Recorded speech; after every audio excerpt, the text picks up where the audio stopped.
네, 이번 영상에서는 3월 2주차에 제가 리뷰하고 싶은 책들 리뷰하겠습니다.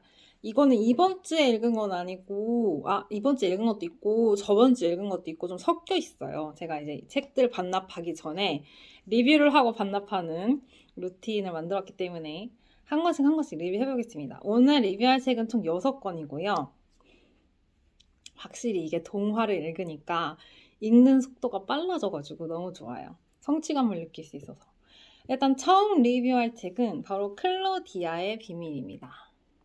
요거는 뉴베리 수상작이고요. 초등학교 저학년은 아닐 거예요. 네, 3, 4, 5, 6학년들을 위한 1013. 1013이 10살부터 13살까지란 뜻이잖아요. 이 읽으면 적절한 책인데 저는 제 수준에 맞더라고요. 일단은 작가님이 카네기 멜론에서 화학을 전공하셨고요. 3명의 아이가 있으시고 그리고서 처음 출판한 클로디아의 비밀로 뉴베리상을 수상합니다. 엄청난 재능을 가진 분이죠. 그림도 직접 그리셨대요. 근데 그림이 꽤 잘 그리셨어요. 처음에 이제 1판 1세가 2000년. 이건 아마 그 전에 출판을 했는데 그거를 좀 개정을, 그러니까 좀 이렇게 내용을 바꾸셔가지고 좀 더 보완을 하셔서 하신 걸로 알고 있고, 왜냐면 1968년에 뉴베리상 수상한 거니까, 그죠? 아주 오래전에 쓰여진 책인 거예요. 그러면 70, 30, 거의 60년 전에 쓰인 책인데, 저는 제 감성에 맞았습니다. 자, 그 그림 스타일을 좀 보여드리면은, 그림이 엄청 퀄리티 있게 잘 그린 그림이라기보다는 약간 낙서 느낌인데, 그래도 나름 잘 그리긴 했어요. 하나를 보여드리고 싶은데, 그림의 느낌을 좀 보여드릴게요. 약간 이런 느낌의 그림입니다. 네, 뭔가 펜이나 연필로 낙서하는 것 같은? 하지만 나름 정교하게 그려진 그림이에요. 내용을 설명드리면 제가 오늘 설명드린 6권은 제가 전개나 결말 같은 거를 포함해서 얘기할 수도 있기 때문에 스포일러를 주의해 주시기 바라고요. 저번 책들에서는 제가 최대한 스포를 피하려고 했는데 그러다 보니까 책 내용을 거의 못 말하게 되더라고요. 그래서 좀 아쉬웠던 것 같아요. 자, 일단 주인공인 클로디아는 초등학생인 걸로 제가 기억하는데요. 밑에 동생이 2명이 있어요. 마지예요, 마지. 근데 밑에 남동생이 3명이었나? 잠깐만요. 그 정도는 됐던 것 같아요. 네. 남동생이 많아요. 조그만에, 중간에, 더 큰 남동생. 이래서 한 남동생이 3명 정도 있는 걸, 맞네요. 3남동생.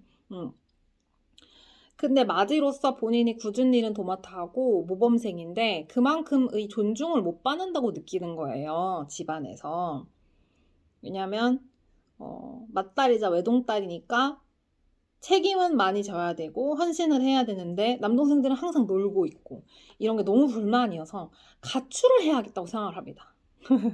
근데 또 클로디아가 까다로운 거예요. 그러니까 가출을 하면 고생한다고 하잖아요. 그러니까 고생은 하기가 싫은 거야. 고생은 최대한 안 하면서 가출은 하고 싶은 거예요. 하지만 가출을 하는 이유는 이 가족한테 다시 돌아왔을 때 자신의 입지가 높아지길 바라는 겁니다. 그러니까 사실은 대접이 받고 싶은 거예요. 존중이 받고 싶은 거예요. 근데 이 집에 계속 그냥 살면은 자기가 원하는 만큼의 존중을 못 받을 거라고 생각하기 때문에 집을 나가야겠다고 생각하는 겁니다. 전 이 심리를 이해해요. 저도 비슷한 심리로 같이 했었기 때문에. 그래서 3명의 남동생 중에 중간 제이미를 같이 가출 동료로 선택하는데 그 이유가 제이미가 구두쇠라서 돈을 엄청 잘 모은다는 거예요. 기껏해야 용돈으로 몇 센트씩을 받는데 제이미는 자그마치 24달러나 모았다고 하더라고요. 하여튼 그래서 클로디아가 제이미를 섭외하는데 제이미도 은근히 잘 섭외가 되죠. 그리고 용돈 자체는 몇 센트씩 받지만 이제 이 친구가 제이미가 친구랑 내기 카드를 쳐요. 물론 내기 카드라 봤자 기껏해야 뭐 1달러 뭐 오고 가는 수준이긴 하겠지만 내기 카드에서 반칙을 써서 항상 이기는 거예요. 그래서 돈을 그런 식으로 모은 겁니다. 네. 그래서 이제 고민하다가 이제 미술관으로 가출을 하게 되는데, 근데 이거 내용이 길어서 다 설명은 못 하고요. 제가 그냥 보면서 되게 인상 깊었던 거는, 여기는 화자가 있어요. 뭔 말이냐면 클로디아가 주인공이지만 클로디아가 화자는 아니에요. 여기 소설에서 나라고 표현하는 사람은 다른 사람이거든요. 근데 이 나라는 사람의 정체가 되게 중요해요. 이 나라는 사람이 이 소설을 썼고 이 소설을 누군가에게 보내는 겁니다. 자기 변호사한테 이 소설을 보내는 거예요. 그러면 이 주인공인 화자인 나가 왜 이 소설을 썼으며 이 소설을 왜 변호사한테 보냈는지 이게 제일 중요한데요. 생각해보니 그것까지 말하면은 책 읽는 게 진짜 재미가 없으실 것 같아서 말하지 않겠습니다. 그래서 이 나라는 사람에 대해서 알아가는 것도 재밌어요. 네. 이 소설 속 화자가 도대체 뭐 하는 사람인가? 왜냐면 이 소설 속 화자가 중간중간에 계속 이제 자기 변호사한테 글을 쓰거든요. 그러니까 이 소설 자체를 변호사한테 보낼 때 이 변호사한테 이제 뭔가 꼰대질을 하고 싶을 때 이 소설 중간중간에 껴넣어요. 예를 들어 변호사 이름이 섹슨버그거든요. 그러면은 소설 중간중간에 섹슨버그, 자네는 이런 광경들을 하나도 보지 못했을 거야. 부끄러운 줄 알게. 그 반짝거리는 구두를 한 번도 미술관에 들여놓은 적이 없다니. 이러면서 지적질하고 평가질하고 선생질하는 그런 말들이 계속 나와요. 그러면서 와, 이 글을 쓴 사람이 누군지 진짜 싸가지 없다. 이런 생각을 계속 하게 되고 미술관에 이제 먹고 자고 하는 거예요. 너무 신기하죠. 어떻게 안 들켰을까? 그거를 관찰하는 재미도 있어요. 그래서 미술관에서 이제 가출을 자그마치 며칠 이상을 합니다. 안 들켜요. 계속 미술관에서 수완이 있어요. 어떻게 수완이 있느냐? 미술관에서 돈을 벌 경로를 알게 돼요. 그래서 돈을 벌기도 하고 돈을 쓰기도 하고 그러면서 굉장히 잘 살아남습니다. 그러다가 아마도 미켈란젤로가 생전에 만들었을 것으로 추정되는 조각상을 보게 되는데 이 조각상은 굉장히 헐값에 거래가 됐지만 이제 전문가들에 의하여 이것이 미켈란젤로가 만들었을 수도 있다는 의심이 제기되는 상황이에요. 그러니까 클로디아 입장에서는 내가 입지를 높여서 다시 집으로 복귀하고 싶기 때문에 이 조각상이 미켈란젤로가 만들었다는 걸 증명하기만 한다면 내가 다시 집으로 돌아갈 때 금의 환영을 할 수 있는 거예요. 그래서 그거를 꼭 밝혀내고 싶다라는 어떤 집착하는 그런 지점이 생깁니다. 그러면서 재밌어지고.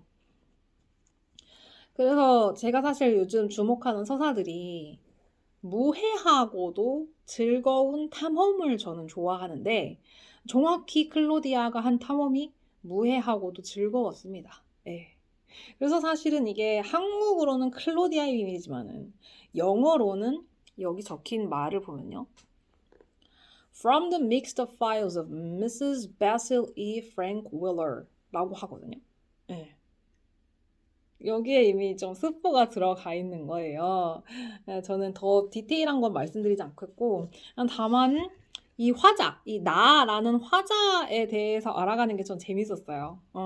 왜냐면 제가 되게 편견이 있었는데 이 화자에 대해서 알아가는 것도 재밌었고 이 클로디아의 비밀이 그래서 무엇인가 이걸 알아가는 것도 재밌었고 그리고 결국 이 작가가 이 비밀을 어떻게 대하는지 그러니까 결국 비밀은 밝혀질 때 파급력이 있잖아요. 근데 과연 이 작가가 이 비밀이 밝혀질 수 있게끔 이 내용을 설계했는가 안 했는가 이런 걸 보는 재미도 있습니다.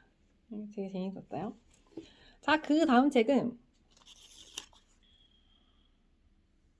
제가 저번에 리뷰했던 레몬첼로 도서관의 그 한국 번역판 마지막 책 3권.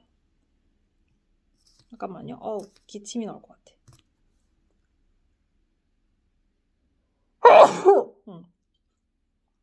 자, 1권이 레몬첼로 도서관 탈출 게임이었고 2권이 레몬첼로 도서관 올림픽이었다면 3권은 레몬첼로 도서관 최첨단 논픽션 게임 레이스입니다.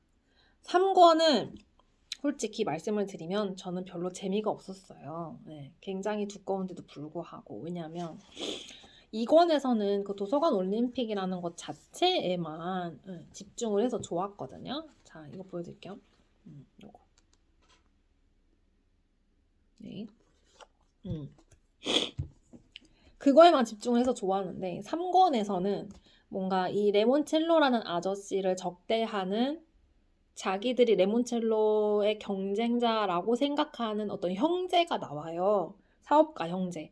그 사업가 형제가 레몬첼로를 괴롭히는 그런 서사들이 되게 지배적으로 나오는데 저는 사실 그냥 퍼즐 자체를 푸는 거가 나왔으면 좋겠고 그 게임 자체의 본질이 살아났으면 좋겠는데 누군가를 시기에 질투해서 그 사람의 인생을 망치려고 하는 그런 서사가 나오는 거는 되게 불필요하고 피로하다고 생각하거든요.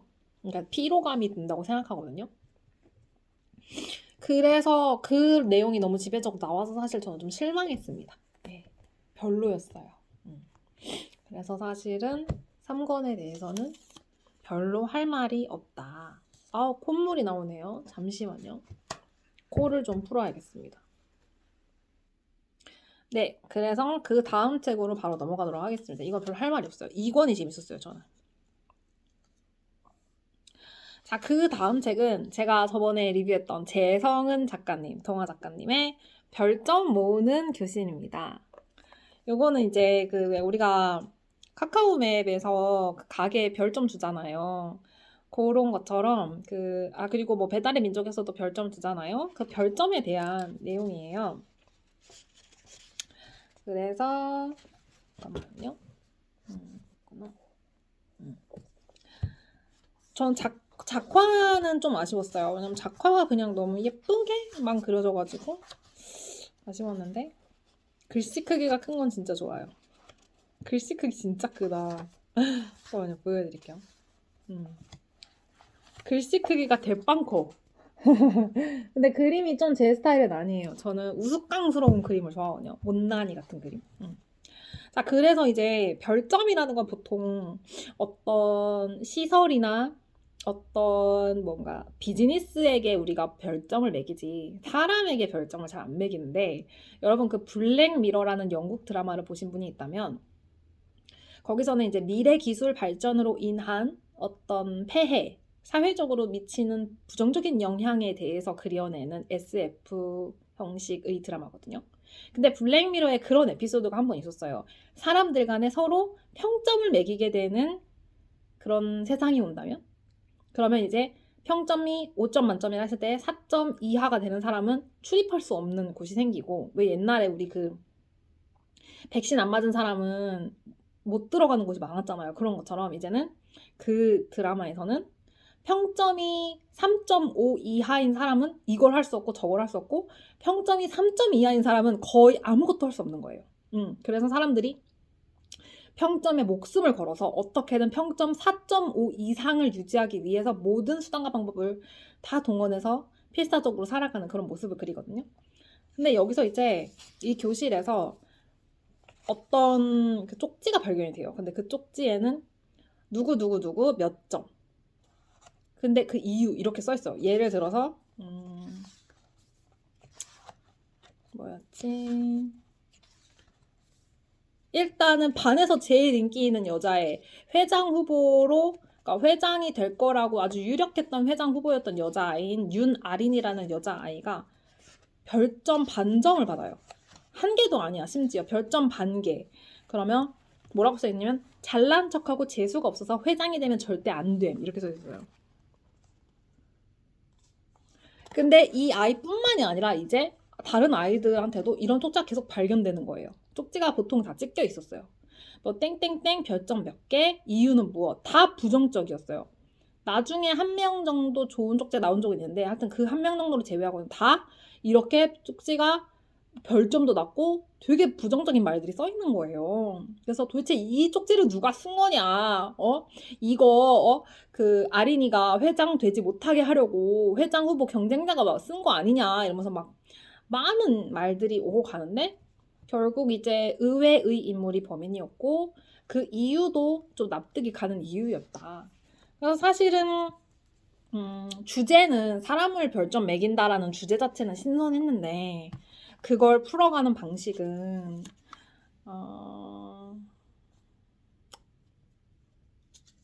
아쉬웠습니다. 예, 그림도 아쉬웠고요. 그다지 저는 재밌지는 않았어요. 근데 재미없는 거에 대해서도 리뷰하는 것도 좋은 것 같아요. 그건 내 취향을 알 수 있으니까. 자, 그 다음 책은 신은영 작가님의 단톡방을 나갔습니다 라는 작품이에요.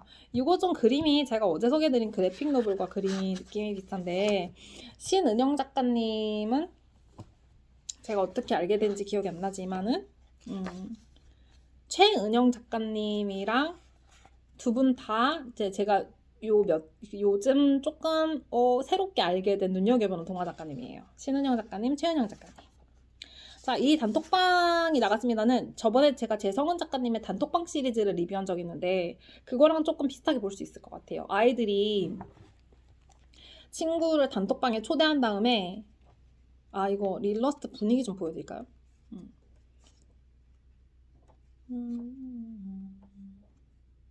일러스트 좀 예쁘게 그려진 거 없나? 이건 좀 그렇고 좀 괜찮은 거 없나? 일러스트 찾아보자.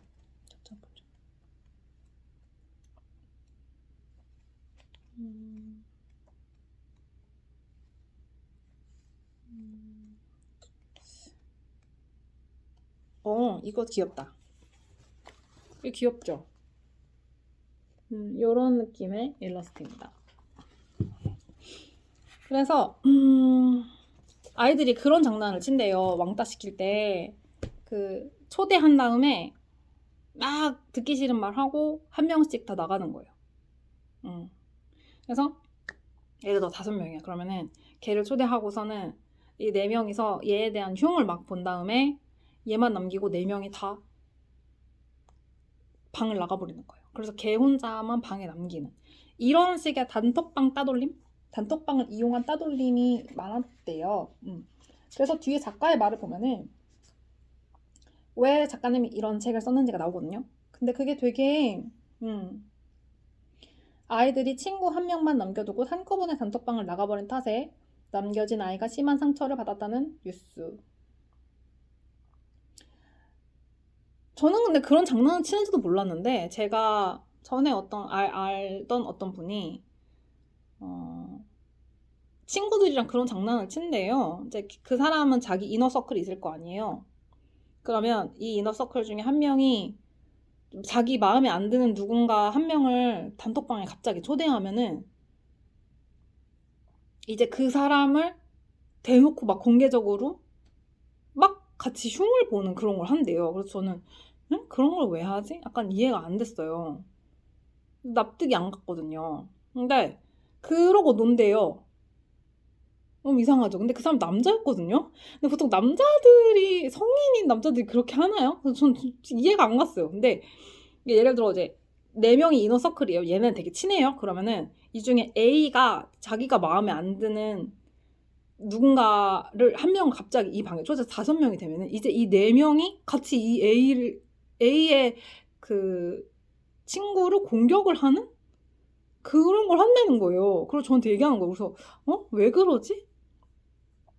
그러니까 이런 단톡방을 이용한 괴롭힘이 꽤 많은가 봐요. 심지어 성인들도 그런 게 있나 봐요. 그리고 그 사람이 저한테 또 뭐라고 했냐면 자기가 스트레스 쌓일 때 그냥 어떤 오픈 카톡방 아무거나 랜덤하게 들어가서 거기서 막 사람들끼리 이간질 시키고 분탕 치고 나온다는 거예요. 너무 이해가 안 되지 않아요? 왜 그런지?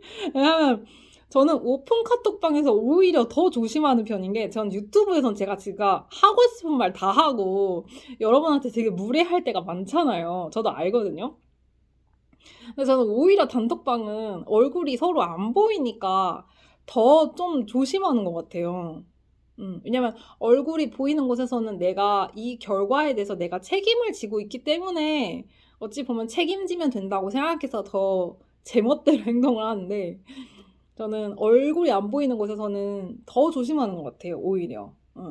근데 그 친구는 얼굴이 안 보인다는 이유로 오픈톡방에서 그렇게 막 자기 스트레스 풀고 이간질하고 분탕한 다음에 방을 나온대요. 그래서 와, 왜 그러는 거지? 오픈 카톡방을 그냥 완전히 자기 감정 쓰레기통으로 생각하는구나. 되게 충격받은 적 있어요. 왜냐면 그 사람이 되게 사회적으로 존중받는 직업을 가진 사람이었거든요. 근데 왜 그런 행동을 하지? 아, 아마도 그건가 보다. 얼굴을 내놓고는 못하니까. 저는 사실 얼굴 내놓고도 모든 걸 할 수 있거든요. 잃을 게 없으니까?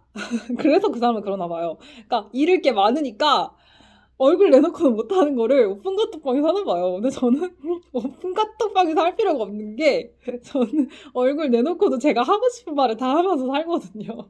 그래서 저는 실생활에서도 그냥 제 성격대로 사는 편이에요. 오히려 오픈 카톡방에서 되게 조심해요. 근데 얼굴 내놓고는 제 마음대로 막 해요. 그거에 책임만 지면 되니까. 예를 들어 미움을 받는다든지 비난을 받는다든지 책임만 지면 저는 미움받는 행동을 거리낌 없이 하거든요. 그래서 제가 이 유튜브에서 제가 하고 싶은 말 다 하면서 살잖아요. 전 속이 시원해요. 그래서 아 재밌다. 자, 그 다음에 이제 두 권 더 리뷰할 건데 명탐정 과학수사 파일 제가 저번에 리뷰한 적 있는데 말을 너무 많이 해서 보기 좋네. 이거 두 권 더 리뷰할게요. 2권입니다. 2권 금요일 골목길의 공포. 근데 사실은 이 책은 그냥 재미로 읽는 거라 별로 이렇게 리뷰할 건 없습니다. 예, 금요일 골목길에서 무슨 일이 일어났는가 이런 거 조사하는 건데 그림은 솔직히 진짜 귀여워요. 제가 그림은 꼭 보여드리고 싶네요. 그림 너무 귀엽지 않아요? 사건 조사하는 거야. 너무 귀엽죠? 그래서 그림 보는 재미는 있는데 솔직히 내용은 그냥 후루룩 읽고 말면 그만인 내용이긴 해요. 오빠 귀엽죠? 귀엽지? 난 이런 그림 좋아해요. 못난이 인형. 그래서 금요일 골목길에 무슨 일이 일어났는가, 누가 그런 짓을 왜 했는가 밝혀내는 거예요. 재미는 그냥 그랬어요. 뭐 엄청 놀라울 것도 없었고, 그냥 다만 이제 좀 스테레오타입에서 벗어나서 이 남자 여자 두 명의 주인공 중에 남자 아이가 좀 더 감성적이고 여자 아이가 굉장히 철저하게 분석적인 스타일이에요. 그래서 그거는 좀 근데 또 자꾸 각 작가님이 둘의 러브라인을 자꾸 끌고 가려고 해서 그건 별로입니다. 자, 오늘의 마지막 책 명탐정 박사 파일 4권이에요. 아이돌 스타일이에요. 이건 이제 아이돌 여자분이 나와서 폭식증을 앓고 있는 아이돌 여자분이 겪는 고통에 대한 이야기이고 어느 날 그 사람이 이제 쓰러지는데 왜 그날 그곳에서 쓰러졌는가 누가 그 사람을 해쳤는지 누가 그 사람을 그동안 괴롭게 했는지 이런 걸 밝혀내는 겁니다. 근데 뭐 인상적인 내용은 없었어요. 저는 그림이 너무 귀여워요. 이거 봐. 그림이 너무 귀엽죠? 그림이 너무 귀여워.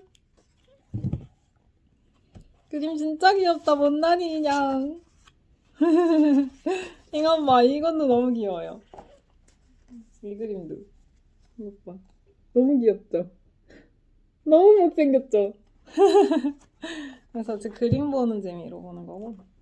내용은 뭐 별거 없었습니다. 그냥 폭식증으로 고통받는 스트레스와 영양 불균형으로 고통받는 아이돌에 대한 이야기였고요. 뭐 새로울 건 없었습니다. 뭐 솔직히 많죠? 한국에 그런 이유로 고통받는 여자분들이 너무 많기 때문에 뭐 저는 이렇게 인상적이진 않았던 것 같아요. 그래서 오늘의 베스트 책은 두두두두두두두두두두두두두두두 바로 클로디아의 비밀입니다. 아이씨 이것도 치기 진짜 귀찮네.